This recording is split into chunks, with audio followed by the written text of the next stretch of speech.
All right, today we are diving deep into the absolute chaos and tactical brilliance of the film Operation Red Sea.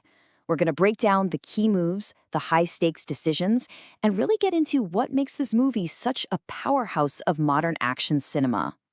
Just picture this. In the middle of a frantic firefight, this line gets screamed out. It translates to, "You'll be killed if you run." And honestly, that perfectly captures the brutal, relentless heart of this film. There's no turning back, there's no retreat, there's only the mission. It sets the tone for everything we're about to get into. So, here's how we're going to tackle this. We'll start with what seems like a simple pirate hijacking. See how that explodes into a full-blown civil war. Uncover a hidden terror plot, and then ride it all the way to a final, desperate showdown.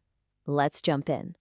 Okay, so let's set the scene. We start out on the open water with a situation that looks pretty straightforward, but as you'll see, it's anything but. A Chinese cargo ship is taken over by Somali pirates. This is the first big test for the Jialong, China's elite naval special forces. Their objective seems clear enough. Get on that ship, rescue the 15 hostages, and do it before it's too late.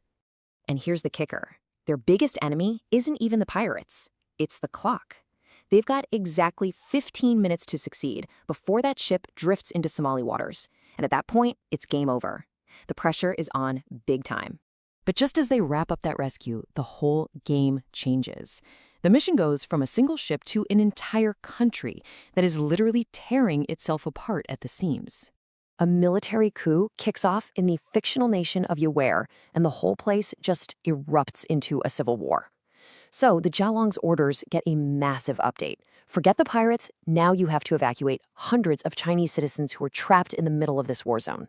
And you have to understand, this is a messy, complicated conflict. It's not just two sides. You've got the government forces, you've got the rebels fighting them, and then, using all that chaos as cover, you have this incredibly violent terrorist group called Zaka, who are making everything 1,000 times worse. And this is where we realize that this civil war, it's not the real story. It's actually a giant smokescreen for a much, much more dangerous threat. And this is what it's all about, yellow cake. Now, what is that? Well, it's a type of uranium ore concentrate. For our purposes, all you need to know is that it's the key ingredient for making a dirty bomb. And that is what the terrorists are really after. You know, you might expect the villain to be some warlord, but no. The real mastermind is a corrupt corporate executive, William Pars. He has access to the yellow cake and the tech to turn it into a weapon, and his plan is to sell the whole deadly package to the Zaka terrorists.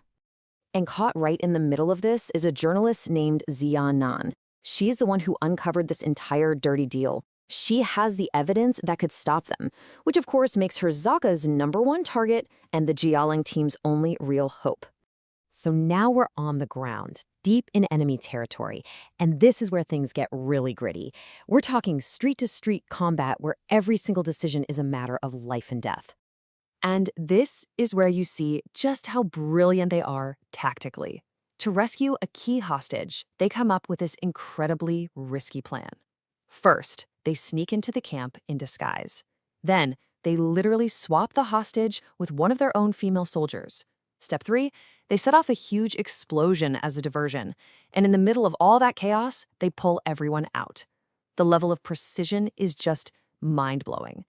You know, with all the non-stop action, it's the quiet moments that really get ya. At one point, a soldier gives some candy to his wounded teammate and tells him, "Eat candy and forget the pain." It's such a simple, human line that just cuts through all the noise and shows you the toll this is taking on them. Okay, this is it. The finale, everything. The evacuation, the journalist, the yellow cake, it all comes crashing together in one last, unsanctioned, and frankly, impossible-looking mission. And if you want to understand just how dire the situation is, you just have to look at the numbers. The Jialong team is down to 8 soldiers. 8! And they're going up against 150 heavily armed Zakara terrorists. Yeah, you heard that right. 150 against 8. Just let that sink in for a second. The odds aren't just bad, they're astronomical. This isn't a fight, it's a suicide mission. And on top of those impossible odds, look at their to-do list. They have to secure the uranium, stop the deal from happening, capture the head terrorist, and find a hidden bomb formula. It's insane. They're fighting on 4 different fronts at the same time with virtually no support. And here's the part that really gets me. This mission is completely off the books. They don't have orders. They have no promise of backup, no guarantee that anyone's coming for them.